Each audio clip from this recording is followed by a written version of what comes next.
So I want to thank everybody for being here.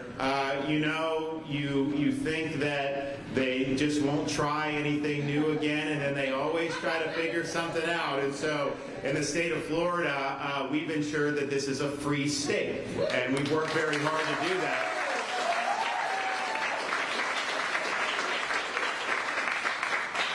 And there was a lot of hysteria. There's a lot of things that were done over many years with respect to the COVID-19. Of course, we really wanted to lift people up, and you look at places like Cool Hands has now done very well as a result of that. But that was what we did in Florida, cutting against the grain of the elites. It was cutting against what a lot of the, quote, experts were saying, the bureaucrats, both White Houses of the last two administrations, the media, and we stood for people's children and businesses and ability to earn a living, the ability to decline taking a COVID vax if you don't want to do that. And so all these things were very, very important.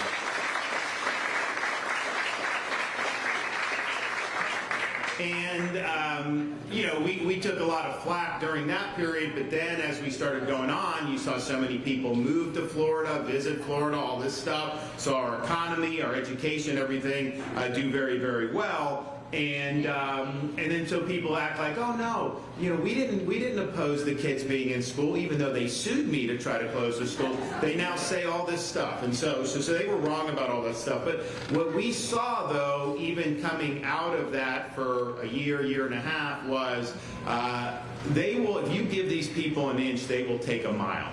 And so in Florida, not only did we stand in the fight when it was happening, but we've enacted permanent protections against these policies now and in the future for Floridians, and that is really, really important. And so you as a parent can send your kid to school, and the school can't force them to wear a muzzle all day. They're allowed to breathe.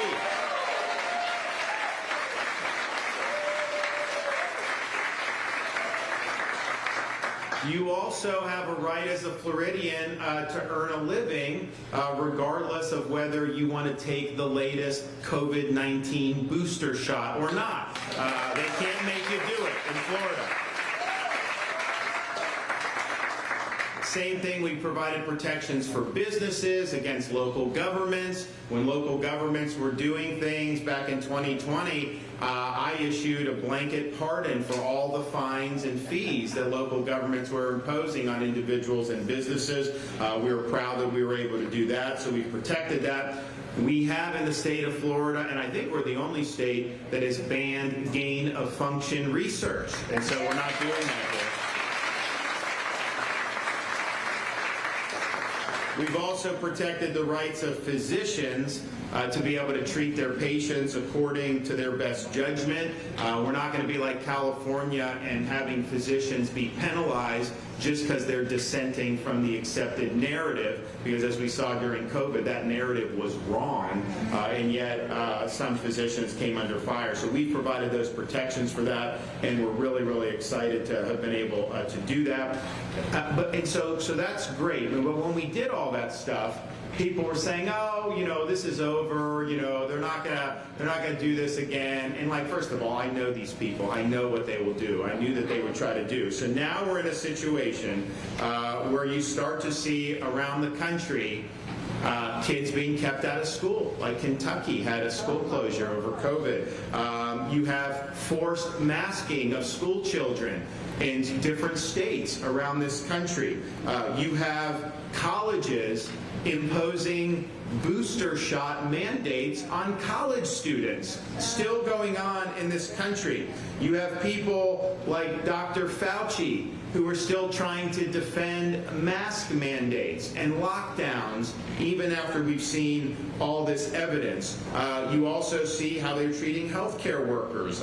They even did in Maryland, there was a school district that had the KN95 mask required for school children, sitting there all day doing this. And so they are trying to do this again, and what we in the state of Florida will say is, no, we are not letting you get away with it again.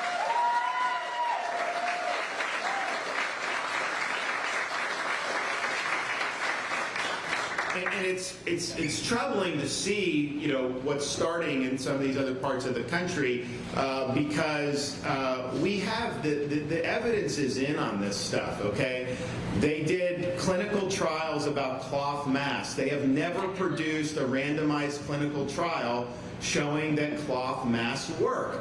That's just a fact. That's just the reality. And yet to try to force a 6-year-old to have to wear this mask all day in some jurisdictions around this country, you know, that's a disgrace. Forcing healthy college students to take mRNA COVID booster shots when we know the data on this, these booster shots is the efficacy is probably negative. Joe can talk a little bit about that. And you have side effects, especially with the young healthy people. Why would they be mandating this? Incidentally, universities like Harvard, they don't mandate the faculty take the booster shots, just the students. You've got to be kidding me. And so we see all this stuff, and we see that they are not following the science. They are trying to follow a narrative. They are trying to follow an agenda. I can tell you here in Florida, we did not and we will not allow the dystopian visions of paranoid hypochondriacs control our health policies, let alone our state.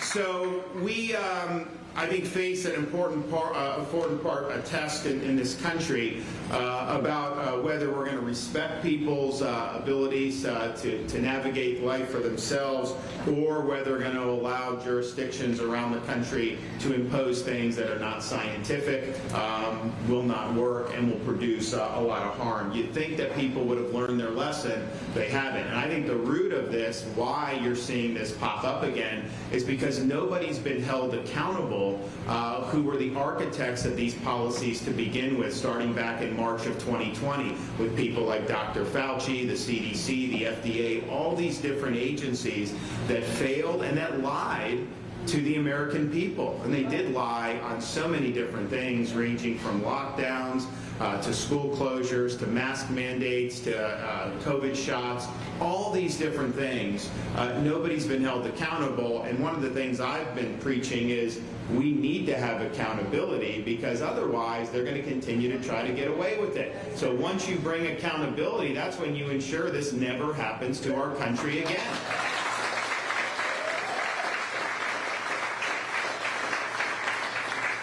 So I just want to thank the members of the legislature for stepping up over the last year or two to enact these protections for Floridians.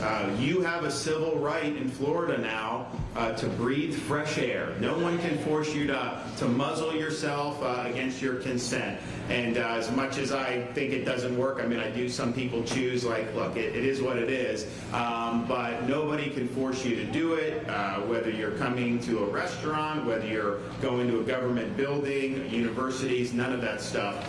So that's really important. Our school kids are going to be able to learn in a productive environment because of the protections we've done. We have done protections for people so they don't lose their jobs based on vax mandates that we've seen some of the companies try to do and are still doing in other parts of the country. And that's been very meaningful for tens of thousands of Floridians. We're also the only state that has pursued an investigation into the adverse effects of COVID-19 shots, particularly these booster shots. So there's a statewide grand jury that's impaneled right now, and look, it's secret, so I don't know what's going on, but it's looking into all the misrepresentations, everything that they told us about all this, and how that didn't end up becoming true, and how they haven't been honest about how this has actually affected people in the real world. So we're happy to take that leadership role. I was hoping we wouldn't have to be here sounding the alarm on things like this,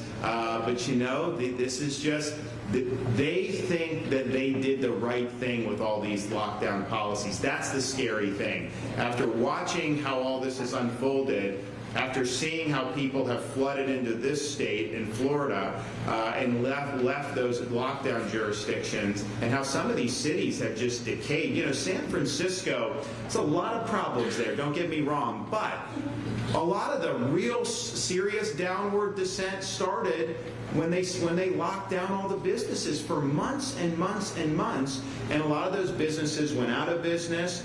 Kids were locked out of school, and yes, the crime and all that really started to take off. But this was an important factor in seeing how that city has descended, and I think you've seen that in other parts of the country. So we cannot let this happen to our country again. Florida's the bulwark. We're standing strong. We're going to make sure that people, that this remains a free state. And it's not just me saying that. It's not just me promising that. We've delivered the protections that guarantee that for each and every Floridian.